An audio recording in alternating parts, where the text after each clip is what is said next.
د نړۍ د مالدار ترین تن ایلان مسک سپیس ایکس نومي کمپنی په لومړي ځل په خلا کې د ګرځېدو تجربه پیل کړې.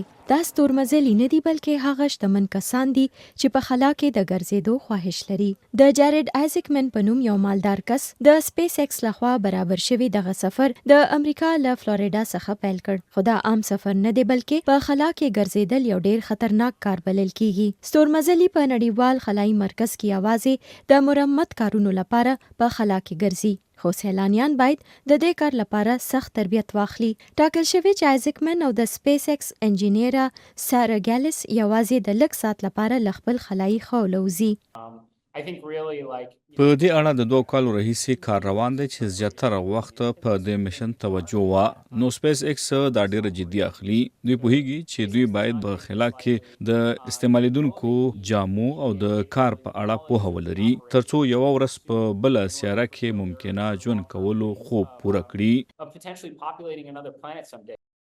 دغه سفر د 15 ورځو پورې دی. په دې میشن کې شامل کسان به وار په وار د 20 منټو لپاره بهر وځي او د ځانګړي جامو آزموینه به کوي. د دغه ډلې غړي به د کپسول له دننه په خلا کې د ګرځېدو جاج اخلي. دغه ټول عمل د 2 غنټو وخت اخلي. تر اوسه واقعاً یوازې هیوادونه په دې توانیدلي چې په خلا کې وګرځي.